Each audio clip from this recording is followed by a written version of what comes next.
Asanteni sana. Baba wetu amekuwa mwaminifu, ametulinda baada ya muda mrefu, ametufikisha katika kikao hiki ambacho wengi wetu hatukuwa tunatarajia kwamba tutafika, lakini kwa ajili ya rehema zake Baba wetu ametuhifadhi, na imekuwa ni kwa uwezo wake, ili ya kwamba tukutane hapa kwa ajili ya kusemezana na kutiana moyo katika safari ya Sayuni. Ningependa kujitambulisha, na kama vile mwenye ratiba ameninong'onezea hapa, licha ya kwamba kama mgeni sijakubaliana naye, kwa maana ratiba inasema ya kwamba ni dakika 50, vile vile ni dakika finyu mno, lakini nitajaribu niwezalo ili zifike 45 hadi 55. Kwa hivyo asanteni sana wandugu wapendwa. Mimi mwenyewe kwa jina naitwa Samuel Moriasi Obaigwa. Ila tu katika kazi ambayo Baba amenijalia, kama vile ratiba ambazo mko nazo zinasema ya kwamba mimi ni pastor. Huyu kijana mdogo sampuli hii awezaje kuwa pastor? Wacha niseme kama Timotheo, kila mmoja wetu anasema ya kwamba kila mmoja wetu amepokea upako kutoka kwa Baba wa Israeli, kwa maana yeye mwenyewe ametuita kwa ajili ya ukamilifu na kuturehemu zaidi, ili ya kwamba sisi ambao tulikuwa wa mataifa tuweze kukombolewa, hasa katika nyakati hizi za mwisho. Mimi ni kijana mchanga ambaye hajaenda miaka mingi sana, lakini nataka nitoe historia fupi ya kwamba mimi nimezaliwa katika familia ya mzee Lamek Obaigwa na mama Regina Chelangat Obaigwa kutoka upande wa Narok. Katika kabila langu mimi ni Mkisii, na zaidi ya yote namshukuru Baba wa Israeli kwa maana aliona vema nipatikane katika ile familia. Familia yangu, wazazi wangu wako hai, na ndugu zangu ambao tulizaliwa pamoja, tuko jumla ya watoto 6 kwa mzee Lamek Obaigwa. Najua wengi wenu mnamjua kwa jina maarufu General. Kwa hivyo Mr. General, that's my father and I like him so much, so wherever you see him, salute him. Jambo la pili, mimi nina familia ya mke mmoja kwa jina ni Miriam Chelangat Obaigwa. Nilisema wacha nitafutie mama lugha ambayo hawezi akasahau ile yake ya kwanza. Kwa hivyo yuko pale nyumbani, na tumebarikiwa na watoto 2, na tunasema asante kwake Baba wetu. Katika safari ya huduma katika nyumba yake Baba wetu kwa Kiduchu, ni kwamba katika mwaka wa 2022 wakati pengo lilipatikana katika kanisa la Kiomara, mahali ambapo Pastor Peter Gari alikuwa na hudumu, hilo pengo lilipopatikana, tukaenda mbele zake Baba wetu ili atusaidie msaidizi ambaye atatusaidia kwa wakati huo. Kwa majaliwa yake Baba wetu ikawa ya kwamba nimepata ile nafasi, na ninamshukuru Elohim. Na zaidi ya yote kwa maana ujana ni moshi, waendelea kupita, tuzidi kuombeana, kwa maana hilo ndilo wazo kuu ambalo tuko nalo kwa wakati huu. Kwa hivyo asanteni sana. Si hayo ambayo yamenileta, lakini nimekuja kwa ajili ya kufadhili mkutano huu ili tupate kufahamu jinsi ambayo tuweza kuwa waaminifu hata kufa. Hakika tunajua ya kwamba katika ulimwengu huu tunatahadharishwa ya kwamba tulipewa mwovu shetani ili aweze kukaa pamoja nasi, na tuweza tukajaribiwa kwa njia nyingi, ila tu tusali kuwa wavumilivu ili kwamba tuwe ni pamoja na wale watakao mlaki Bwana wetu Yesu Mesia pale mawinguni. nataka kusema, tuna uhakika ya kwamba tulio hai itafika siku ambayo tutaweza tukapumzika. Lakini wakati tumekwisha kuitwa katika nyumba yake Baba wetu, wakati siku zetu zitakapokamilika, tutakuwa upande wani na tutakuwa tumehesabiwa kama wateule watakao mlaki Bwana wetu Yesu Mesia, ama tutakuwa pamoja na wale ambao watakuwa na kilio pamoja na kusaga meno. The theme of this rally is be faithful unto death. Yani kuwa mwaminifu hata kifo. Najua ya kwamba katika ratiba ambazo tumepewa, pengine tumeweza tukaangalia na tukapitia, kuna fungu limepewa pale kama key verse katika kitabu cha Ufunuo 2 mstari wa 10 ambacho tutakisoma.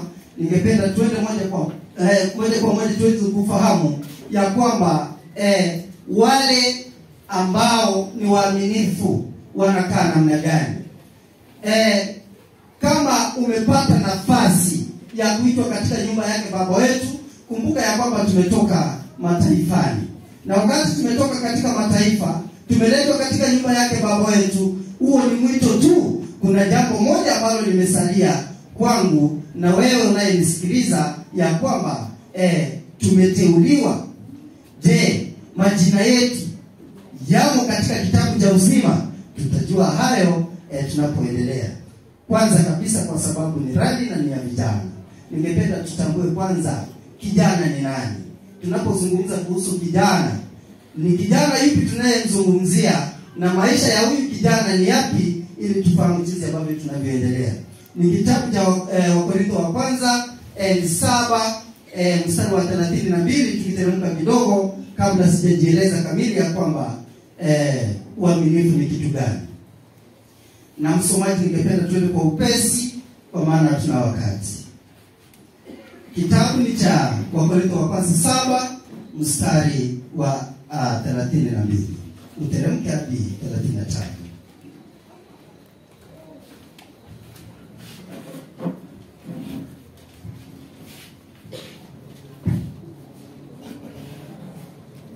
Wakorintho wa pili 7 mstari wa 32 nasema hivi. Naam.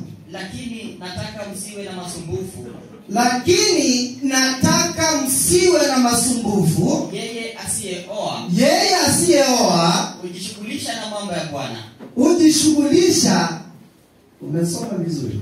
Hujishughulisha na mambo ya Bwana. Kwanza vizuri. Lakini nataka msiwe na masumbufu. Lakini nataka msiwe na masumbufu. Yeye asiyeoa. Hivyo sasa ndio umesoma vizuri. Yeye asiyeoa hujishughulisha na mambo ya Bwana. Hujishughulisha na mambo ya Bwana. Ampendezeje Bwana? Ampendezeje Baba wa Israeli? Komea pale. Shalom. Shalom. Na Baba wetu atukuzwe. Amen. Ya kwamba yeye asiyeoa hujishughulisha na mambo ya Baba wa Israeli. Amen. Lakini yule ambaye amejihusisha katika ndoa anafanya kazi kwa ajili ya kumfurahisha mpenzi wake. Shalom. Shalom. Na Baba wetu atukuzwe. Ni dhahiri shai hata kwa wakati huu, mimi ningekuwa kijana ningefika hapa hata mapema zaidi kuliko jinsi nilivyochelewa. Lakini kwa sababu ya masumbufu ya ulimwengu huu, nimejiongezea tabu katika familia, nikawa na mke na watoto ambao wanastahili kulisha.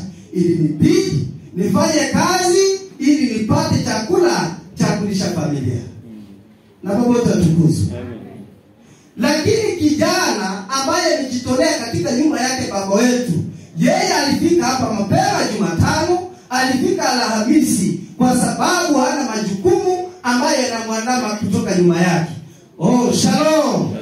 Na Baba wetu atukuzwe. Mke wangu hayuko hapa. Najua ni kitu gani kilisababisha asikuje. Shalom. Atawacha wapi watoto? Watoto ni wachanga na wananyonya. Aanze kuamka aniambie nataka kuenda Kisumu. Kufanya nini? Keti nyumbani uchume nini? Watoto. Lakini sisi ambao tumepata nafasi tunashukuru kwa hilo, kwa maana ujana tuna nguvu na hata tumeweza kumjua na kumtambua aliyetuita. Kwa hivyo tukiwa ya kwamba tuko na nafasi kama hii, na tutafute ukamilifu na tutafute utakatifu, ili ya kwamba dhabihu zetu zisije zikazuiliwa mbele zake Baba wa Israeli. Shalom. Na Baba wetu atukuzwe. Tukiangalia kitabu cha Yohana wa kwanza 2 mstari wa 14, kuna jambo ili tuweze kufahamu ya kwamba hakika kijana ni nguvu katika nyumba yake Baba wetu. Wakati tuko na vijana namna hii, tunafurahia mbele zake Baba wetu. Ni asante sana kwa waimbaji wa Kisumu, ni asante sana kwa ajili ya waimbaji wa Shirere. Mumeimba vizuri, hata moyo wangu nikasikia kwamba nimetulia na nikajihisi niko nyumba yake Baba wetu.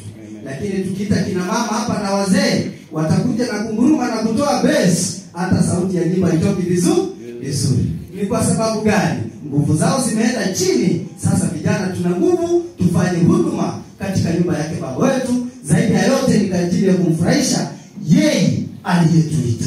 Nasema nini? Ikasema nimewaandikia ninyi akina baba. Teremka. Kwa sababu mmemjua yeye aliye tangu mwanzo. Enda chini. Nimewaandikia ninyi vijana. Asante sana. Sikia yale ambayo vijana ambao wamejumuika katika kanisa la Kisumu, yale ambayo mwastahili kufahamu, ili ya kwamba tutakapotoka hapa uko na funzo ambalo litakufanya usimame imara katika nyumba yake Baba wetu. Kwa sababu mna nguvu. Kwa sababu vijana mna nini? Mna nguvu. Endelea. Na neno la Elohim linakaa ndani yenu. Haleluya. Na neno lake Baba wetu linakaa ndani yenu. Nanyi mmemshinda yule mwovu. Asante sana. Ya kwamba vijana tumeandikiwa kwa maana tuna nguvu. Neno lake Elohim linakaa ndani yetu, na zaidi ya yote hata tumekwisha kumjua yeye aliyekuwa tangu mwanzo, na kwa hicho kigezo tumemshinda shetani kwa ajili ya utakatifu. Shalom. Tuweza kufahamu ya kwamba katika safari ya uaminifu, jinsi ambavyo tunastahili kuenenda. Mimi ni mwalimu kwa tajriba katika ulimwengu huu, na mwalimu hupenda kushirikisha wanafunzi. Kwa hivyo tutakapopiga hatua, kuna yale mawili matatu ambayo ningependa tuweze kufahamu ya kwamba siku moja itafika mahali ambapo tutafua ujana na kuvikwa uzazi ama uzee. Msemaji aliyenitangulia alikwisha kusema ya kwamba kuna wakati utafika hata utaweza kutolewa mahali utaki na upelekwe hata mahali upendi. Ni kwa sababu huna uwezo wowote ule na nguvu zako zimeisha. Sasa wale wenye nguvu ndio wanabishwa kwa ajili ya kukuongoza. Ndugu zangu, mimi kama kijana mmoja wenu, ningependa tufahamu ya kwamba yule ambaye ni mwaminifu, number 1 is somebody is loyal and devoted. Yani tukisema uaminifu, number 1 we've said is somebody who is loyal and devoted. I want to explain that being committed to someone or something, and like a faithful friend or partner, this one can be able to display loyalty and devotion. Shalom. Ya kwamba wakati umejihusisha kwa kitu fulani ama mtu fulani, hicho ni kigezo cha kwanza ambacho kinaonyesha uaminifu wako pamoja na mtu yule. Shalom. Na Baba wetu atukuzwe. Jambo ambalo tunafaa kufahamu kutoka hapo, wandugu wapendwa, ni kwamba katika kupenda, tujue kwamba tunaweza tukapenda kwa njia nyingi. Wacha haya mapenzi ambayo yamechanganyikiwa kwa wakati huu, ya kwamba hata tukiwa namna hii, kwa vijana wetu ambao wametoka shule mbalimbali, vijiji mbalimbali kwa ajili ya kuhudhuria mkutano huu, isije ikawa ya kwamba shetani ameingilia mmoja wetu, badala ya kusikiliza haya yanayonenwa, wewe uko kurusha jicho na hata kufinya na hata kuangalia yule ambaye tamaa yako imekuelekea. Na Baba wetu atukuzwe. Amen.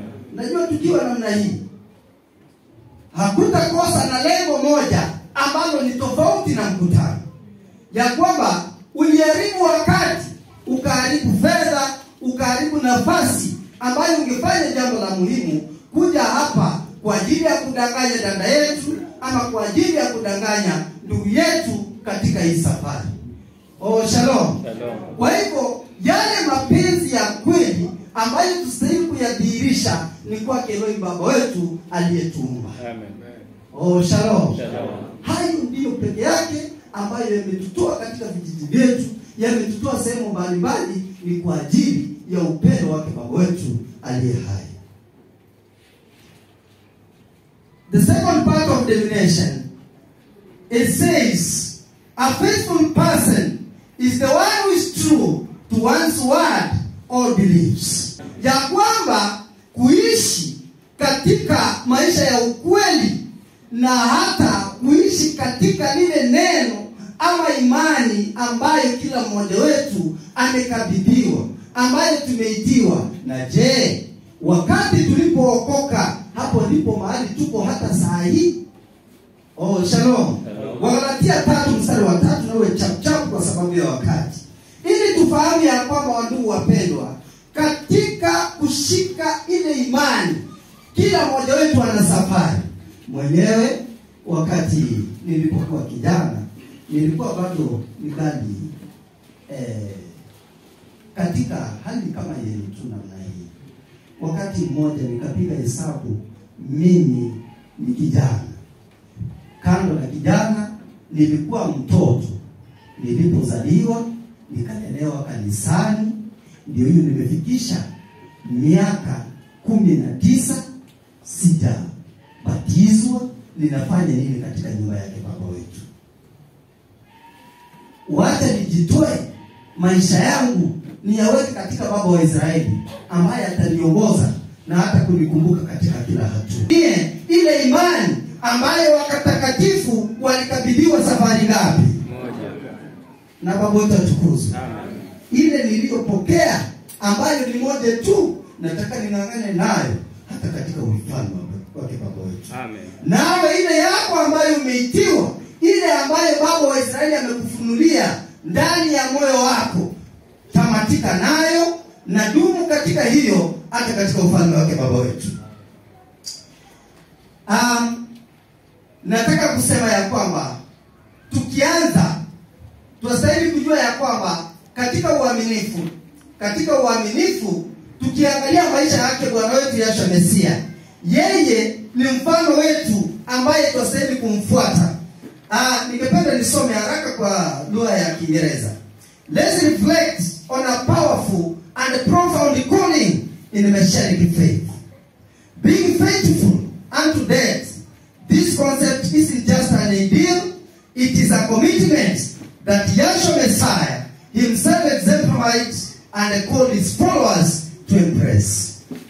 Shalom. Shalom. Na Baba wetu atukuzwe. Amen. Bwana wetu Yahshua Mesia, yeye ni mmoja ambaye alipitia mateso, alipitia taabu, akapitia kunyanyaswa, akapitia machungu, lakini alivumilia hata kifo. Amen.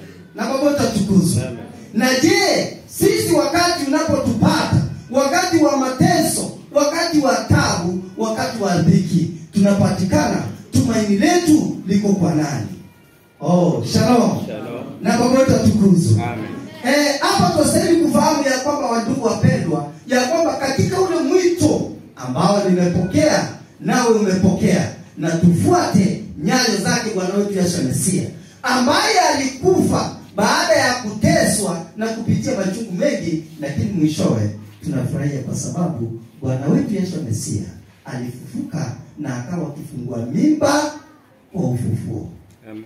Haleluya. Amen. Tukijua hata nasi, hata wakati wetu ukifika, wewe nitese mpaka niende, lakini nikiwa natumaini mbele za nani? Za Elohim. Na Baba wetu atukuzwe. Amen. Wakati huu tunapata ya kwamba mtu akiteseka anaashiria kutafuta njia mkato, shortcuts. Anatafuta tu shortcut pole pole. Nataka niseme ya kwamba katika ile njia ya mkato, unaweza ukapata uchumi umekuwa mbaya, ndoto yako ambayo ulikuwa nayo inazimia, uone vile inaenda, unachanganyikiwa mpaka unaamua sasa na nijitoe uhai. Na Baba wetu atukuzwe. Jambo la kwanza ambalo unatuletea taabu ni mapenzi. Unapata kulikuwa umeweka tumaini lako kwa kijana fulani, umeweka tumaini lako kwa shughuli fulani, na hili linapokosa kutimilika unapata ya kwamba mmoja anasema na ni chinyonge. Huko mahali amejinyonga, unapata huko mahali amejifunga kamba, hapo chini ameacha barua anasema, mama, baba, kwa heri, haya maisha nimeenda kuyaangalia, yamenitesa sana mpaka nimeamua mwisho wangu ni kamba. Na Baba wetu atukuzwe. Haleluya. Maisha ambayo kila mmoja wetu amepokea, tunastahili kutafuta maisha ya ukamilifu. Hebu tuangalie Ecclesiastes chapter 7 verse 17 ili tujue kwamba maisha yetu ni ya dhamana katika ulimwengu huu, na hakuna yeyote aliye na uwezo juu yake yeye mwenyewe isipokuwa ni Baba wetu wa Israeli. Inasema namna gani? Inasema usiwe mwovu kupita kiasi. Usiwe mwovu kupita kiasi, wala usiwe mpumbavu. Wala usiwe mpumbavu, kwani ufe kabla ya wakati wako. Haleluya. Na Baba wetu atukuzwe. Mbona unajitafutia kifo kabla ya wakati wako? Na Baba wetu atukuzwe. Kama vile nilivyokwisha kusema, napenda kujitumia mfano mimi mwenyewe. Baada ya kuketi katika mtihani wangu wa kitaifa kidato cha 4, ikawezekana ya kwamba wakati huo cutmark ya kuenda university, by that time we calling it JAB, ikawa ya kwamba sijafikia ile grade ambayo ingenipeleka moja kwa moja katika chuo kikuu na nilipiwe na serikali. Na Baba wetu atukuzwe. Nikawaza baada wakati huo mtihani uko unatoka kama sasa hivi tukimaliza Desemba hapo mitihani imetoka. Wakati huo tulikuwa mnangoja mpaka mwezi wa 4.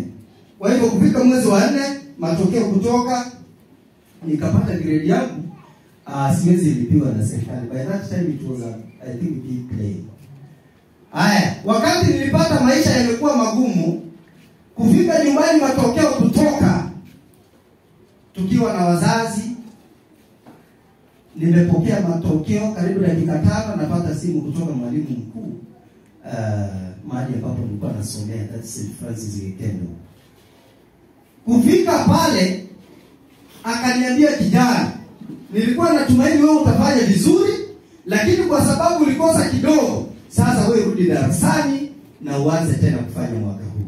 Nikamwambia sawa sawa, na nikakubali kutoka ndani ya moyo. Kufika nyumbani kuleta lile wazo kwa wazazi, wakaniambia, unajua hilo aliwezekani, na mwenye alikuwa mstari wa mbele kukataa ni mama. Nakumbuka hiyo nafasi nimepewa bure, hakuna kitu chochote ambacho nalipa. Nikasema sasa nitafanya namna gani? Mzee General akaniambia, wewe sasa kitu unafanya utaenda P1 ufanye mwalimu wa P1. Nikamwambia P1 sawa. Haya, lakini mawazo yangu sana hayakuwa kwa P1. Nikasema sasa kitu nitafanya, wacha ningoje tu asubuhi, nitatoroka, nikimbie huko shuleni, niketi darasani, nitengeneze grade ya kwenda wapi? University. Wakati nimelala, kwa sababu tulikorofishana ndio tuende kulala. Baba anasema P1, mama anasema mtoto wangu hawezi rudia. Mimi mawazo sasa yametaka kuenda tena shuleni, nifanye nini? Nirudie, kwa sababu parallel hatungeweza parallel. Wakati ninalala saa 11 sasa ninajiandaa niamke nikimbie niende shuleni, niketi darasani kwa sababu sare nilikuwa nazo, na ukumbuke wakati huo mimi nilikuwa nimeanza kufanya kazi. Na nimeomba tu ruhusa kutoka shuleni, nikakuja nyumbani, nilikuwa mbali upande wa Bomet, nikafika nyumbani Nyamira. Sasa ninajiandaa tu, nasema sirudi kazi, mahali narudi ni shuleni. Mama akaniambia asubuhi saa 11, kumbe amenaukia, ni kama anijua mawazo haya ni mabaya. Akaniambia sasa sitaki kitu nataka ufanye na ninaona haya mawazo ya baba yako sio mzuri.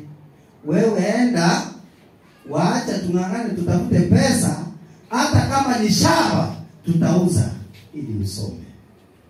Oh, shalom. Shalom. Angalia majaribu. Nikarauka kwa sababu ni mzazi, nikakimbia Bomet saa 2 kamili. Nilikuwa darasani, mimi nafunza watoto na ile grade yangu haiendi wapi? Haiendi university na japo. Kufika pale tukaanza kuwaza tutafanya namna gani. Nikaenda Kisii University, nikachukua admission after paying 2000.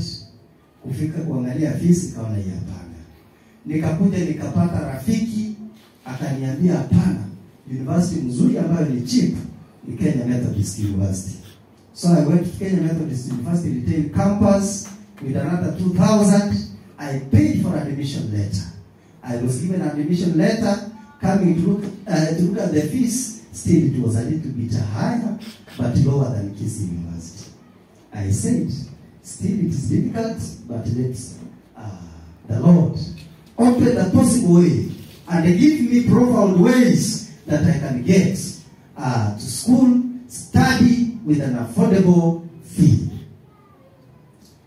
Baada ya hapo nikikaa tena mpaka mwezi wa 7, nikapata rafiki mwingine akaniambia, wewe mahali unaweza enda ukasome vizuri ni Mount Kenya University.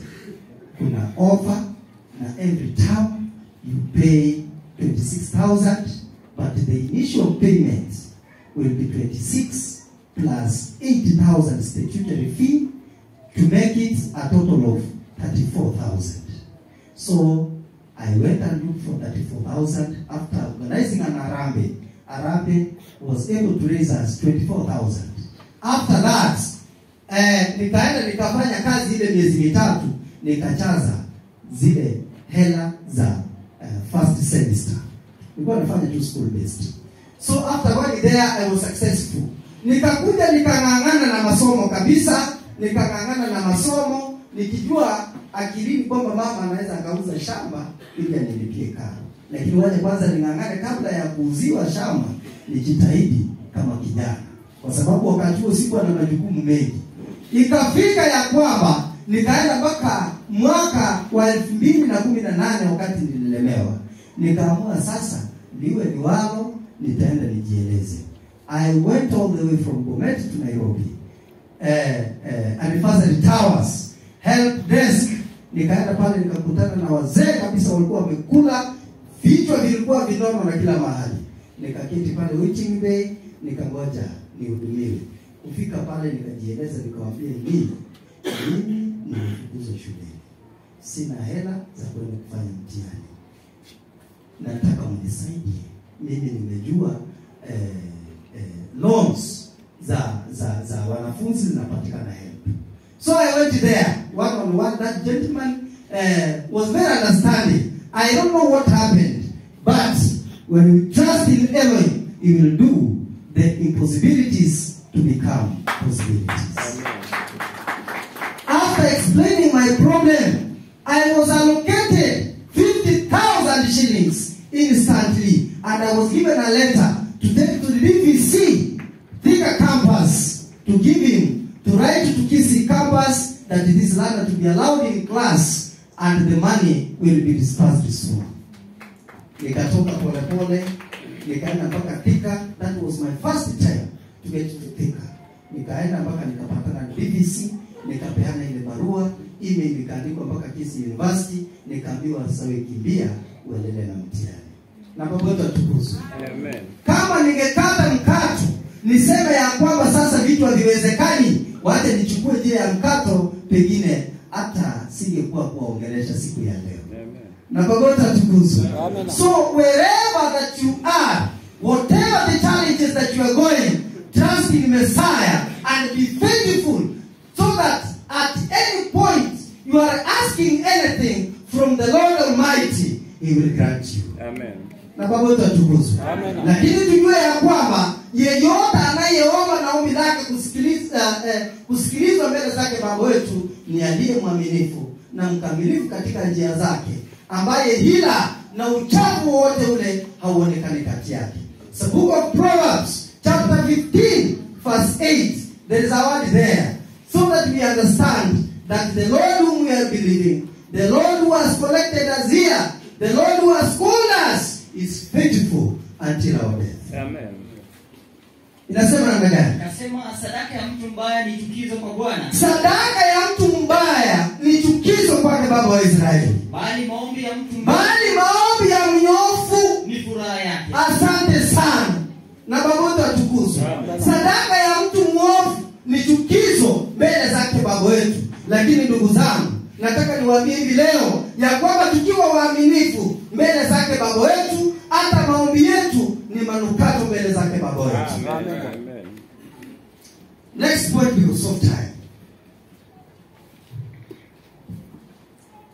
Let me stress on what I've said. Being faithful unto death involves more than just staying true to our faith, times of peace and prosperity.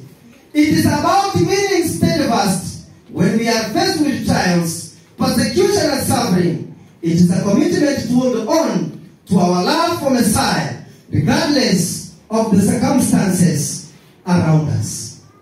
Oh, shalom. Shalom. Wakati wowote ambao tumefanikiwa na hata wakati hatujafanikiwa, tunastahili kuweka tumaini letu kwake Baba wa Israeli, ili ya kwamba katika dhiki na taabu zozote ambazo tutapitia, hakika Baba wetu ni mwaminifu na atatusaidia kutuvusha ng'ambo ya pili. Amen.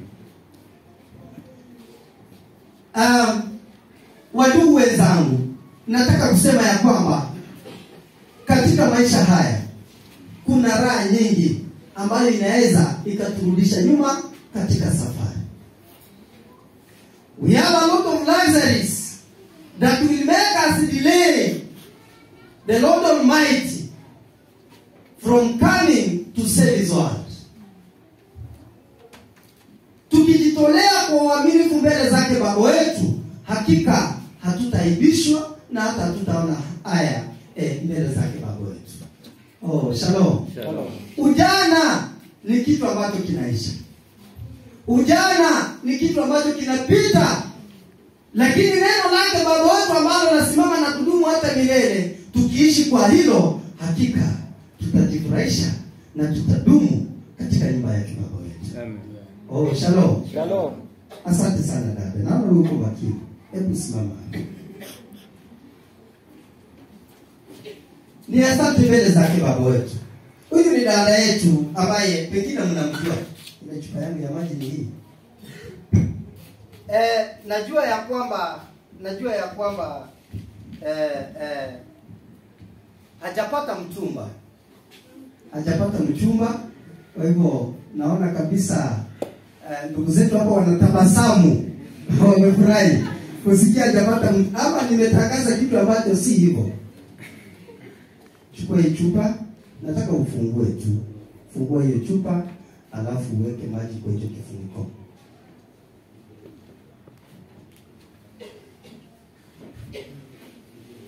Asante sana. Hayo yametosha tu. Yametosha. Sasa nataka hayo maji ya mwage hapo. Pole pole tu. Asante. Nipe haya yako kwa chupa.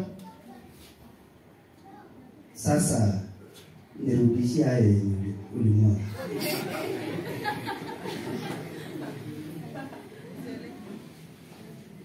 Hayawezekani. Aya, asante. Nenda uketi. Ujana ni kitu ambacho kinapita wa ndugu.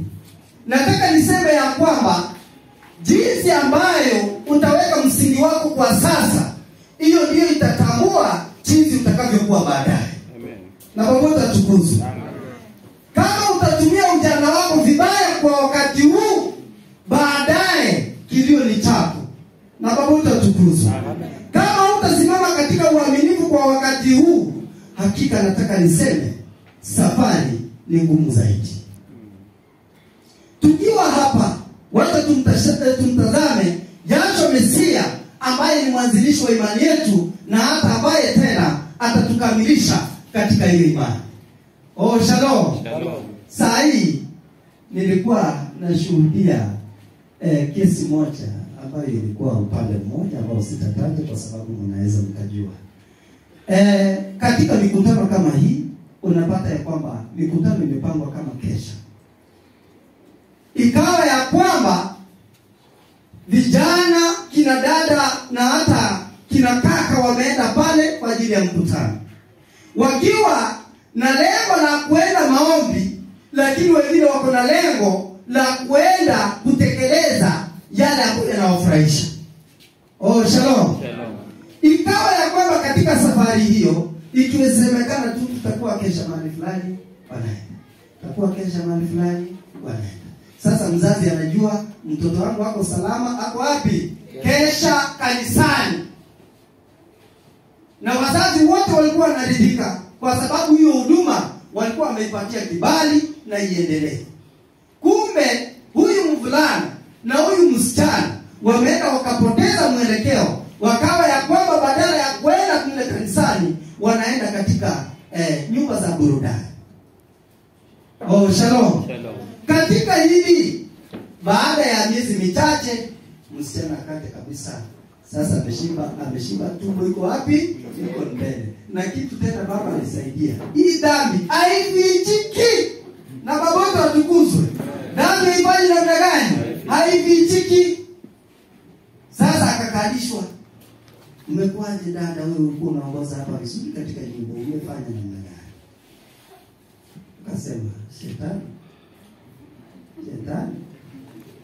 ametenda kazi. Lakini nani alipatia shetani kazi? Ni yeye. Yeye ndiye aliyekubali kushirikiana na shetani. Na pamoja watukuzwe.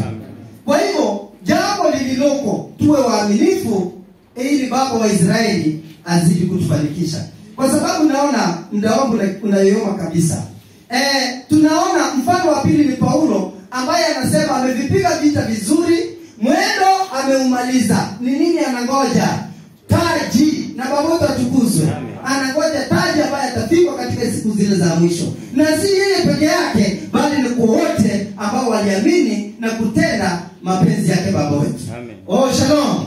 Haya, nikiendelea kutamatisha watu wapendwa, nataka kusema ya kwamba katika uaminifu, katika kusimama katika imani katika nyumba yake baba wetu, kuna matunda tukifuata baba namna hii. Kama vile nilivyosafiri kutoka mahali nilikuwa hapa kufika hapa, na wewe ukatoka mahali ulitoka ukafika hapa. Sisi zote tunatafuta thawabu mbele zake baba wetu.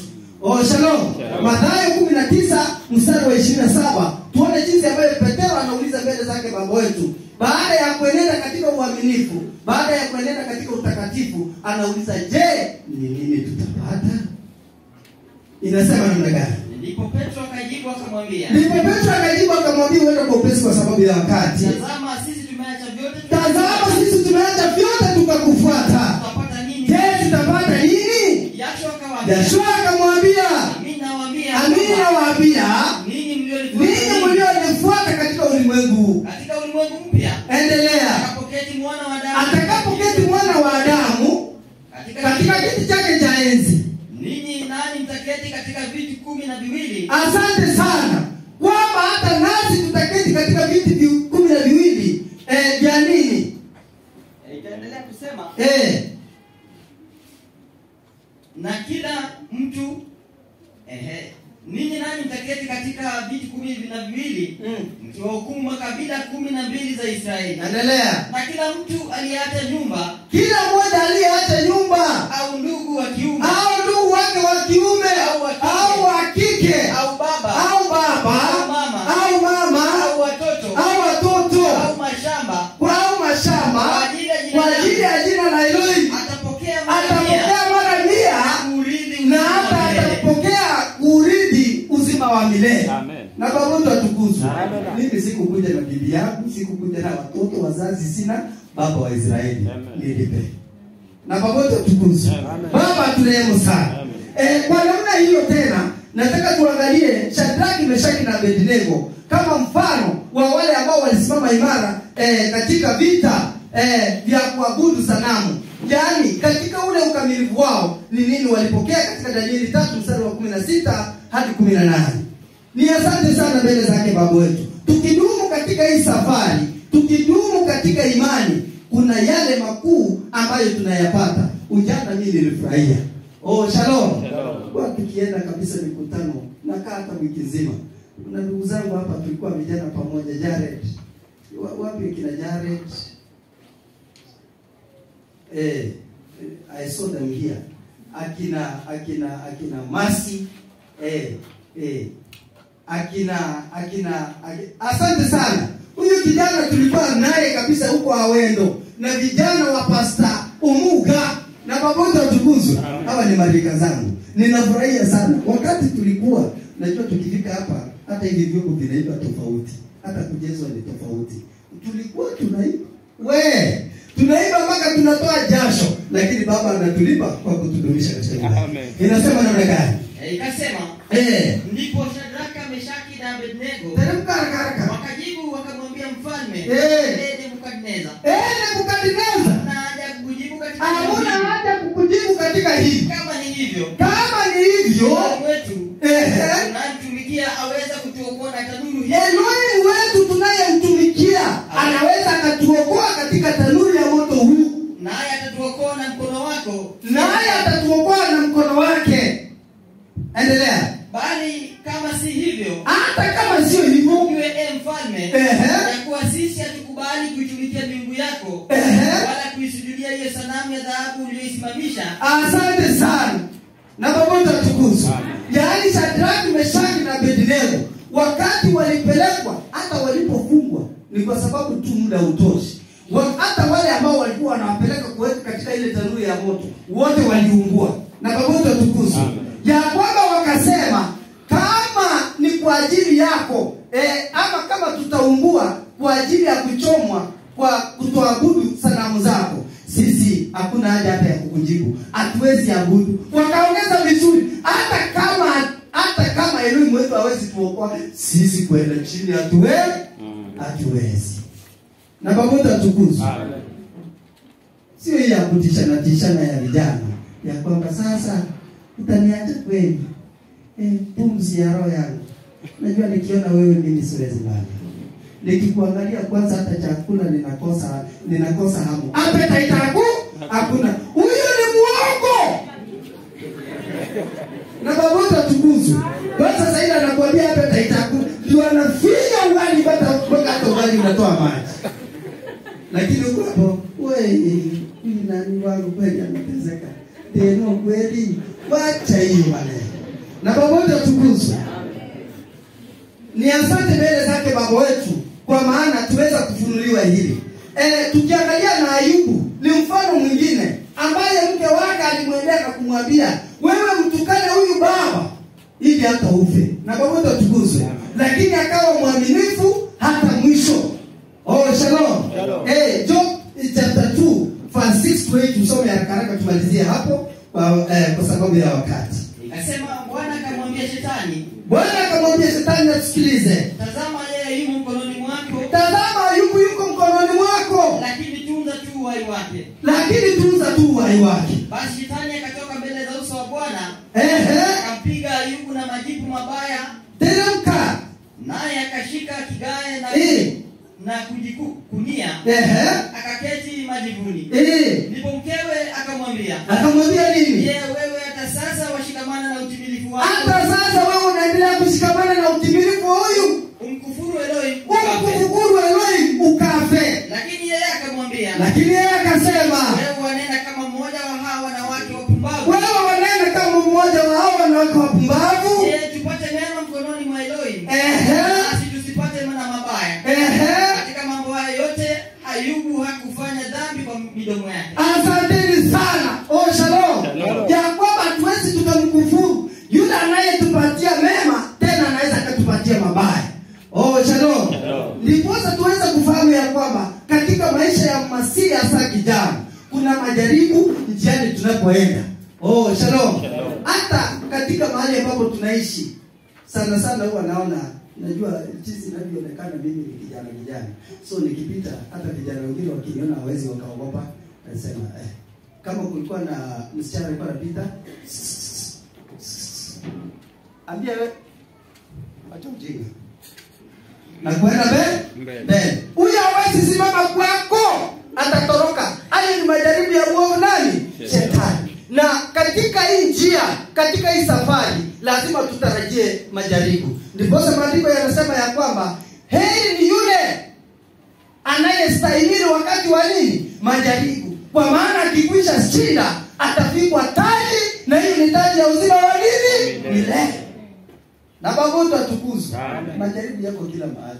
Hata ukiwa shuleni, wachana hii CBC siku hizi inakimbiza watoto hivi. Wakati wetu, mimi nilirudia kila darasa. Darasa peke yake si kurudia, ni darasa la 6. Lakini ukiniona hivi ninakaa kama mtu mwenye alirudia. Ukiniangalia unaona mimi ni mtu nilirudia. Mwalimu mzima nirudie kwa nini? Lakini hakika ni kwamba nilirudia karibu kila darasa. Kwanza class 4 3 times. Naenda kufanya red line. Mimi napatikana katika red line, niko chini yake. Naambiwa kijana darasani. Kwa hivyo ukipiga miaka ya primary, upige times 2. Mimi nilifanya primary kwa miaka 18. Mimi ni mzee. Na Baba atukuzwe. Lakini kwa hiyo yote Baba amekuwa mwaminifu, ametufungulia njia. Na jinsi alivyotenda kwangu na alivyotenda na katika manabii na mitume, hata nani atatenda kwenu. Amen. Haleluya. Amen. Na Baba wabariki sana. Amen. Awatendee mema, awadumishe katika safari. Amen. Tukutane tukishangilia Yerusalemu. Amen.